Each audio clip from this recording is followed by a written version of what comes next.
It's time for the first post-trade deadline installment of the waiver wire. A lot of players switch teams, some for the better, and of course, those are the guys who might be interested in here. And of course, there's also some players that stayed put and might have an increased opportunity to contribute. But we have to get this one out of the way first. Jackson Holiday, the possibly number one prospect. I don't know who counts as number one these days anymore, but Jackson Holiday is back up with the O's, and he made quite a statement in his first game back, his first major league home run, and it was a grand slam. And no coincidence that this came right after the trade deadline. Baltimore was probably the busiest team out of all, making all sorts of moves. They just shipped off Connor Norby to the Marlins. That clears up space in the infield. Not that he was an everyday starter necessarily. And then, unfortunately, they had two injuries as well in the infield. Jorge Mateo with that gruesome arm injury will be out for a while. And then Jordan Westberg just got hit by a pitch. He's also out for a while in the IL. Who knows if he'll be back even the regular season. So they need Holiday. So with all of that said, he's probably locked into everyday playing time as long as he hits. Now you're also thinking probably it's just a little late for that. You know, everyone's been picking him up already since that day he got called up. Look, we can't do a waiver wire video every single day, but he's not owned everywhere, right? He's still available in about a third of Yahoo leagues and even more in ESPN. So if he's still out there, which is possible because based on how he first debuted way back at the beginning of the season, I mean, look, some people might be skeptical, might think, yeah, sure, we already seen this before. Maybe this guy is just not ready. But most people are all in here, and you should too, because at the very least, he should be ready after being in AAA for such a time. And he was raking towards the end here. I mean, it wasn't just out of need that they called him up. The talent is there. Let's just see if the readiness is. And then before we get to the trades, another player who stayed put and his this week, I guess, maybe this whole month of July, the hottest hitter, Eugenio Suarez, who's still in Arizona. There was talk that he might get shipped off somewhere. He was in danger of losing his job because he was hitting so poorly up until July started. And then something, you know, a switch flipped on. I don't know what. He woke up and he realized, hey, the season started. Whatever happened, it's working. Since July ended, he now has a total of 10 home runs and 27 RBIs just in that month. Now, he's got that batting average for the season up to 230. That's pretty much where it's going to stay. Because, look, last year, 232. The year before that, 236. You're not looking for batting average here. Don't expect it to keep climbing, is what I'm telling you. But you can expect the power to continue. Now, I obviously don't think August and September will match July, but this is one of those guys that you grab him while he's red hot. You stream him as long as it lasts, and then it's okay to move on. All right, now a veteran who did change teams and talk about a big upgrade. Yeah, St. Louis isn't the best offensive environment, but anywhere but the White Sox is an upgrade. I'm talking about former Cardinal Tommy Pham, who seems to be enjoying his time back. His first game back as a Cardinal, grand slam. Next day, 3 for 4, 2 RBIs, 2 runs scored, and then the next game, 2 more hits. I don't know exactly how high Tommy Pham's ceiling is these days, but look, he was still putting together some quality at bats, giving you a little bit of juice here in your fantasy team. Had 6 home runs, hit 6 steals, was doing pretty well as far as average, and that was on the White Sox. Now with the Cardinals, he won't be leading off, but it doesn't matter. It's still a much better spot for him to produce runs and RBIs. Now he also might not be playing every day, but still, the value is higher here, and he's obviously enjoying himself, and this is a guy who's going to continue to be hot for the time being. And another vet you probably didn't even realize was hot at the dish because Josh Bell was, eventually flipped to the D-backs, but only after 2 things happened that were really interesting. First of all, despite having a really good week right leading up to the deadline, he was released, right, designated for assignment by the Marlins. And then just when it looked like nobody would want him because didn't want to take on that salary, well, Christian Walker, their first baseman, got hurt. Oblique injury could last for a while, and so they found themselves in need of first baseman. Enter Josh Bell. So Bell gets the obvious upgrade going from the Marlins, which is not only a bad team, but also a bad hitting environment, to Arizona. And he actually did himself some favors by having such a good week, in fact, 2 weeks leading up to the deadline. In fact, the last 2 weeks, right before August started, 5 home runs and 10 RBIs. Bell does still have some power. Guy's not that old. I mean, obviously, the Diamondbacks are hoping he can plug a hole there for them. This is a good spot, and he is hitting well. Bell seems to always do this every year. I mean, most of the season, he seems like he's fairly mediocre, honestly. And then he'll have this, couple of weeks, a month maybe, where all of a sudden it looks like he's back. Now, again, I don't know how long this will last, but this is obviously a short term upgrade. And if you lost Walker yourself and your fantasy team, I mean, Bell is just a logical replacement. And speaking of the Marlins, if you want to dig deep, take a shot on some upside, how about their new outfielder that they got from Baltimore in that deal, Kyle Stowers? Now, when they got Connor Norby, he actually got sent down, but Stowers didn't. I guess he's a little bit older, has a little bit more experience. And Stowers was pretty good in his very short time in Baltimore when he actually got to play this season. In 36 at bats, he did hit 306. And in his time, extended time at AAA Norfolk, he showed a lot of power, 18 home runs and 55 RBIs. Immediately, not only did the Marlins put him on the squad, they have him starting, and he hit third in his first game in Miami. Unfortunately, he went 0 for 4 with 4 strikeouts, and his second game, not much better, I believe, 0 for 3. But look, there's talent here. He's going to have a path to everyday playing time.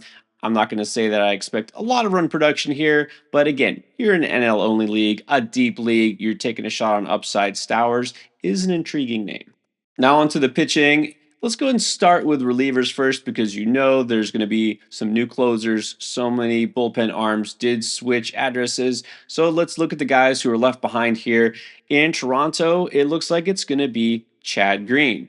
Jordan Romano still on the shelf. It just doesn't seem like he's coming back this year. We can write him off if you haven't already. And then Yimi Garcia, who had been filling in, he got dealt. Chad Green did not get traded, even though there was a lot of interest in him. So he's the guy for the Jays right now. He's been excellent all season long in 31 appearances, posting a 1.67 ERA and a 0.87 whip. This is a veteran. This is a guy who not only has the closer job, but is known to not give up big games. He's not a guy who has these blow up outings where you're worried about his ratios all of a sudden doubling overnight. Just doesn't do that. He's a solid presence. This is why the Jays wound up keeping him. Now, if Green isn't available and you're still hunting for saves, let's go a little notch lower. Carlos Estevez did get traded from the Angels, and so did his backup, who we thought was going to be the new closer, Luis Garcia. He went to Boston. So now, who's going to be the closer for the Angels, assuming they win any close games from here on out? Well, it's hard to say because Hunter Strickland did pick up a save the other day, and he's been used in late innings. And Ron Washington does tend to favor veterans. But I'm going to stick with a guy I talked about a couple of weeks ago. That's Ben Joyce. He is obviously the superior arm. I know arm talent alone doesn't decide opportunity, but I think he winds up getting those late inning situations as well. This could be a situational thing, a two-man committee. Who knows? But I'm going to bet on Joyce because he's also been really good this season, and he's got more strikeout upside. And then if you're still searching for saves, well, let's go to Oakland. I know. Well, Mason Miller still on the IL. Terrible timing for him and for Oakland. And then Lucas Urseg, who was the closer until he got traded to Kansas City. Who knows how he'll be used there? Now, let's not worry about him. Let's see the guy in Oakland right now, I guess, is Tyler Ferguson. Yeah, look, I'm not going to pretend I knew much about Tyler Ferguson other than his name before this, but dug into it. I mean, this is a veteran, on the other side of 30, not a young upcoming arm, not a future closer who's been waiting for his turn. This is just the last guy standing in this bullpen right now. But he's picked up 2 saves just in the past week. He's going to get some more saves in the future as long as he can hold on to the job. He's been good this year. His ERA is just barely over 4, but again, as a little used reliever, sometimes that can be skewed. He does get more than a strikeout per inning, so at least that's promising. I also just want to mention here, I know Colorado has another new closer, I think Victor Vodnik. I'm done chasing Colorado Rockies closers, just done with it. Let's say Tyler Ferguson, that's where it stops. If you're really still that desperate for saves, you might as well just punt it. And another Tyler that you probably have heard of, that's Tyler Phillips, rookie starter now for the Phillies. How long will he be a starter? It looks like pretty long, maybe even the rest of the season, of course, depending on how he fares. But look, the Phillies did not do anything major to add to their rotation, and they're still dealing with injuries. Phillips could wind up sticking. Now, he's also just been picked up a bunch because his last outing was pretty notable when he pitched a complete game shutout. And so, yeah, a lot of people are on him now. But let's look back. Before then, he also had pitched 6 scoreless against Pittsburgh. Now, not a ton of strikeout upside. Right now, 19 Ks, 25 innings. Solid, good enough. But obviously, being in Philadelphia, great chance to get some wins.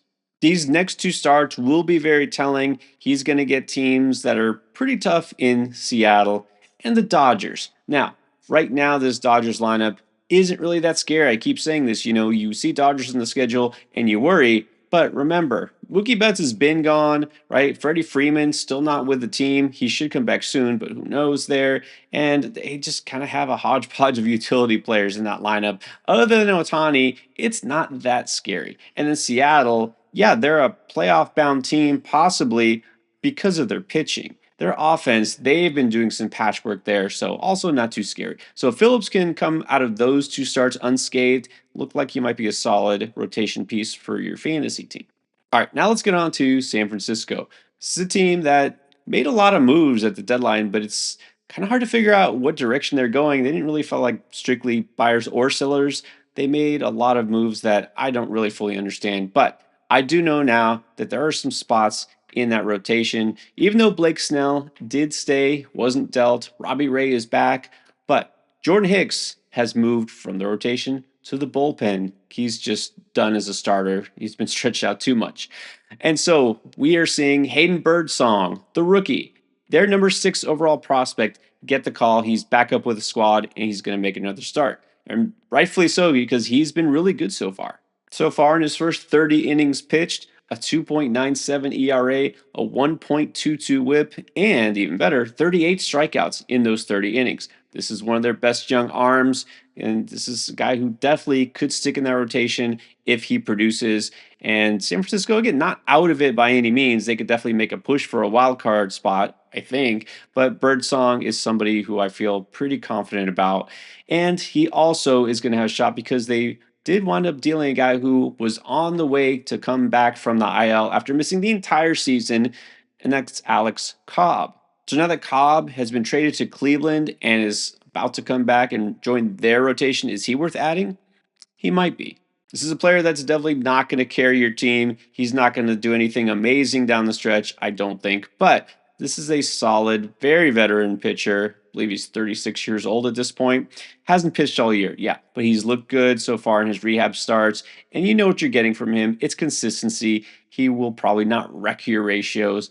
Like, he's been very predictable the last couple of years when he has pitched. Got that ERA under 4.